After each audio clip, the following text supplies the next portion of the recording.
The email arrived 3 weeks before Christmas. Subject line: Holiday Gathering Updated Guest List. I opened it at my desk in Geneva, between briefing sessions on Middle Eastern water rights negotiations. My mother's message was characteristically brief. Sophia, this year's Christmas dinner will be quite formal. We're hosting some very important guests from Marcus's new position. Given the sophisticated nature of the evening, we think it's best if you sit this one out. You understand, these are people at a certain level. We'll do something casual with you in January. Love, Mom. I read it twice. Then I forwarded it to my personal email and deleted it from my work account.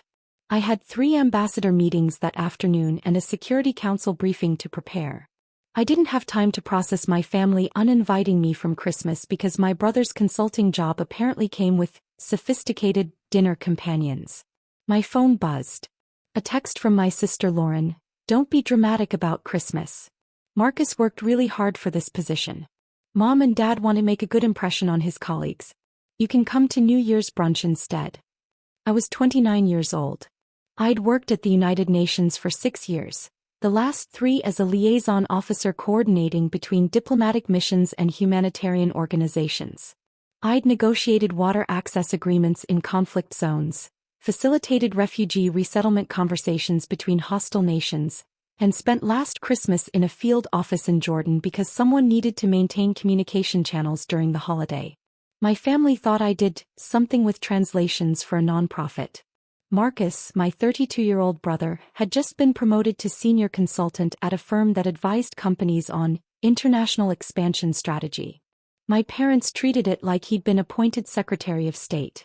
Lauren, 27, worked in pharmaceutical sales and never missed an opportunity to mention her high-level client relationships. I typed back, "Understood. Enjoy the dinner." What I didn't say: 3 of the people on Marcus's firm's client list were connected to delegations I worked with regularly. The international business world and the diplomatic community in our mid-sized city overlapped more than my family realized. What I also didn't say: I'd already received an invitation to Ambassador Chen's annual Christmas reception the same evening. She hosted it for UN personnel, diplomatic staff and their families every year. I'd gone twice before but always left early to make my family's dinner. This year I'd stay for the whole event. The next 3 weeks, my family group chat exploded with dinner preparations. Photos of the dining room being redecorated. Updates on the menu. My mother hired a catering company that served embassy events. Long discussions about seating arrangements. Marcus's boss is bringing his wife. She's very elegant, very European, my mother wrote. And there's a couple from the diplomatic community. Can you imagine? Actual diplomats at our table. My father chimed in. This is exactly the kind of networking opportunity Marcus needs. We're so proud to support his career advancement. Lauren added, I'm bringing Derek. He just closed a huge deal with a medical device company. Everyone at this dinner is really going places. No one mentioned my absence again. In the family narrative, I simply wasn't attending. A mutual decision, nothing awkward about it. My colleague Emma noticed me staring at my phone during a coffee break. You all right? Family stuff, I said. I'm officially not sophisticated enough for Christmas dinner. She raised an eyebrow. The family that thinks you do translation work? That's the one. Have you ever considered just telling them what you actually do? I had. Many times. But every time I started to explain, someone cut me off or changed the subject. When I mentioned traveling to Geneva, my mother assumed I meant Geneva, Illinois. When I said I worked in conflict resolution, Lauren thought I meant I was a corporate mediator. When I tried to describe a Security Council briefing, my father interrupted to tell Marcus about a council meeting at his consulting firm. It was easier to let them think small. It hurt less than trying to make them see me. They're hosting diplomats at this dinner, I said. People from my world. And they don't want me there because I might embarrass them. Emma's expression shifted to something between amusement and outrage. Oh, this is going to be good. Christmas evening, I dressed carefully for Ambassador Chen's reception. Elegant but understated. A navy silk dress, simple jewelry, the Cartier watch I'd received as a gift from the Swiss delegation after successfully mediating a particularly contentious negotiation. I looked professional, polished, exactly like someone who spent their days in international conference rooms. The reception was in full swing when I arrived. Ambassadors, UN officials, humanitarian workers. The room hummed with conversations in a dozen languages. I fell into easy dialogue with colleagues, discussing everything from the upcoming General Assembly session to someone's recent posting in Nairobi. Ambassador Chen found me near the dessert table. Sophia, I'm so glad you could stay for the whole evening this year. Usually you disappear early. Family dinner, I explained. But not this year. Their loss, she said warmly. Then her expression turned thoughtful. Actually, I meant to tell you, I'm having drinks tomorrow with the Hawthorns. Michael mentioned his son recently started working with an international consulting firm here in the city. Small world, isn't it? My stomach dropped. Michael Hawthorne. I knew exactly who he was. British diplomat, currently serving as deputy ambassador. Married to Caroline, a UN economic advisor I'd worked with on 2 different projects. Marcus, I said. The son's name is Marcus. Ambassador Chen's eyes widened. Your brother? Oh, she caught herself. You're not at their Christmas dinner. I'm not sophisticated enough for the guest list. Her expression went from surprise to coldly furious in an instant. I see. What I didn't know until my phone started buzzing at 9 p.m.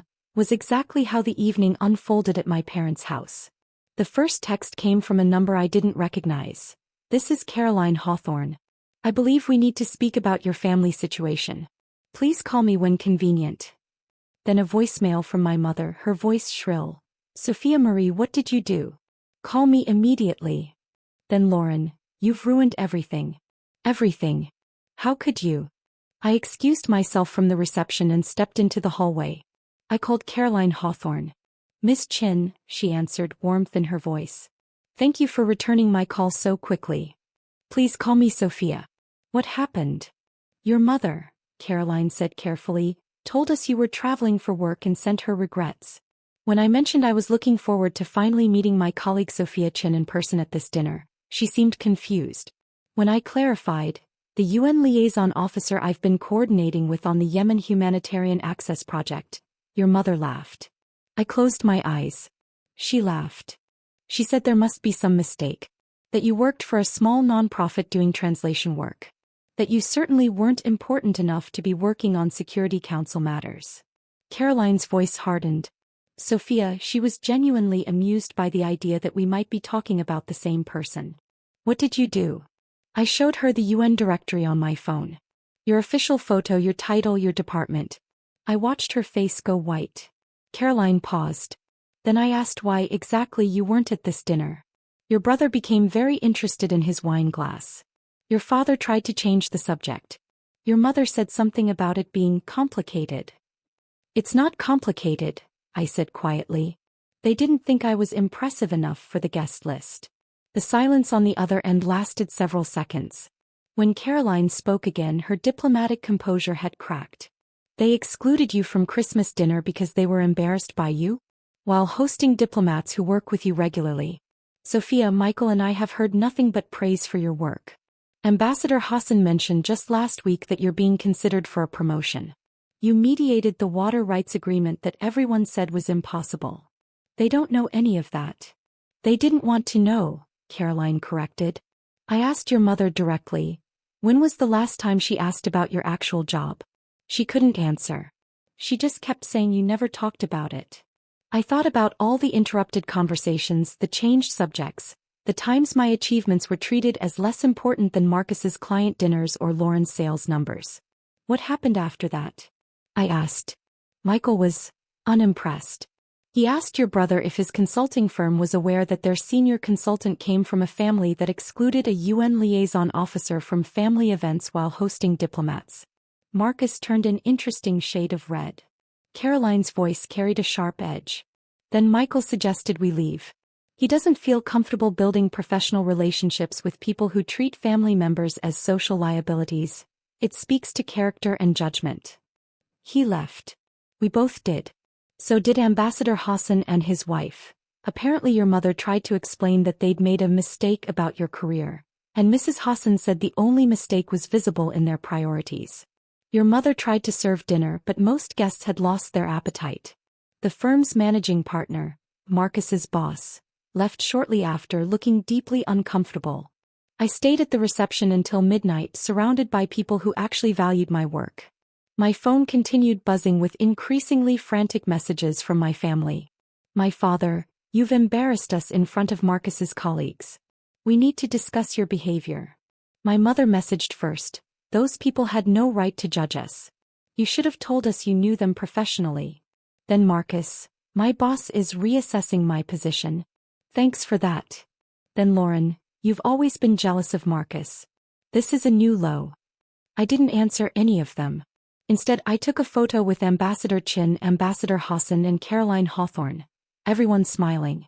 I posted it with, "Grateful to spend the holidays with colleagues who've become family." Within minutes, UN staff, diplomats, and humanitarian workers commented with warm greetings and public respect. People my family had never even heard of were acknowledging my work worldwide. At 1 a.m. my mother called. I let it ring. Her voicemail was a mix of tears and anger. "Everyone is asking questions. The Hawthorns said they had disappointing dinner company, and people know it's us. Marcus's firm is calling. Your father's colleagues want to know if we really excluded you from Christmas. How do we fix this?" I didn't go to the New Year's brunch. Instead, I spent New Year's Eve with a refugee family I'd helped resettle. People who cared about me for who I am, not what I could do for them.